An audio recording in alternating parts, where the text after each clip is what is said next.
Edward Gain, uno de los asesinos seriales más conocidos en la historia de Estados Unidos. Los expertos señalan la infancia de Gain como el inicio del monstruo en el que se convertiría, quien terminó muriendo a los 77 años.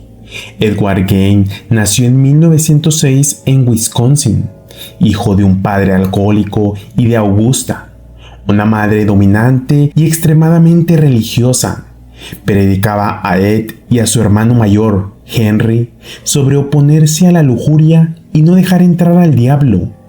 Le gustaba tener cerca a sus hijos, que sufrían maltrato por parte de su padre, para evitar tentaciones. Tras la muerte o tal vez asesinato de Henry, se quedaron solos Ed y su madre. Él se obsesionó con ella. Nunca tuvo citas y apenas tenía relación con el mundo exterior, salvo cuando trabajaba. En 1945 murió Augusta y Gain se volvió más solitario, manteniendo un dormitorio tapiado e impecable, como un santuario para ella, mientras que el resto de la casa caía en la miseria. Tras la muerte de su madre, comenzó a leer sobre caníbales y atrocidades de los nazis. Luego empezó a robar tumbas de mujeres recientemente enterradas que, según él, se parecían a su madre, para fabricar ropa y accesorios con piel humana. Ed Gain cometió sus crímenes dentro de la década de los años 50, cuando la tecnología de análisis de ADN o de huellas no existía como la conocemos hoy en día, y cuando tampoco existían los perfiles psicológicos que ahora se usan para clasificar a los diferentes tipos de criminales, y para mantener una idea de qué tipos de personas cometen ciertos crímenes, lo que hacía que resolver casos fuera aún más difícil de lo que es en la actualidad. Bernice Worden desapareció en diciembre de 1957 a la edad de 54 años.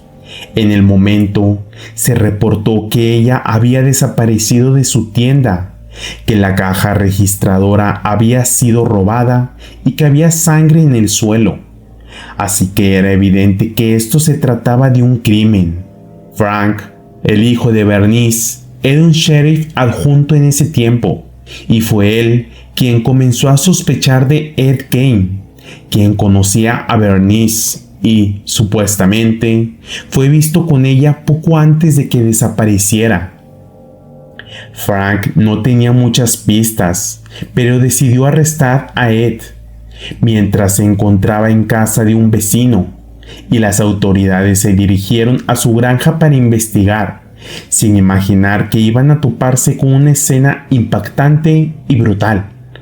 Según los reportes, el cuerpo de Bernice Worden estaba colgado por los pies. Además, ella había sido decapitada y presentaba heridas de bala. Y eso no es todo.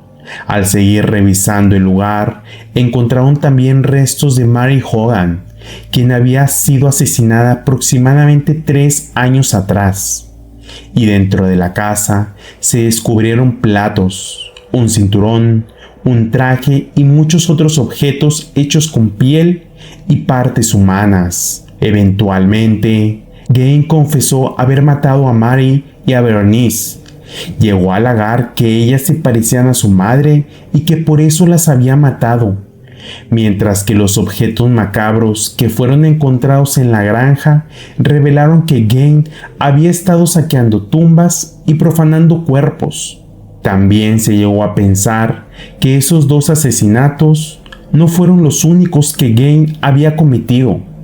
Una teoría dice que él fue el responsable de la muerte de su hermano, quien murió en un incendio, pero en condiciones muy sospechosas, y que podría haber cometido al menos 2 asesinatos más antes de llegar a Mary y a Bernice. A pesar de haber confesado y de que encontraron los restos de Bernice y Mary en la propiedad de Gain, este nunca fue juzgado por el asesinato de Mary.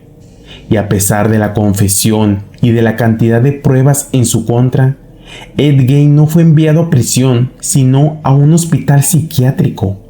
Inicialmente, Ed había sido declarado incompetente para presentarse en un juicio, y fue diagnosticado con esquizofrenia, pero en 1968 se le declaró competente y fue a juicio, en el cual fue declarado culpable del asesinato de Bernice Worden, pero se determinó que no estaba mentalmente sano en el momento del crimen, así que la sentencia fue volver al Central State Hospital. En 1974, Ed Gein intentó pedir su libertad, pero fue rechazado y permaneció detenido. Años después, en 1984, finalmente murió en un hospital psiquiátrico a los 77 años, debido a complicaciones del cáncer de pulmón que sufrió en sus últimos años.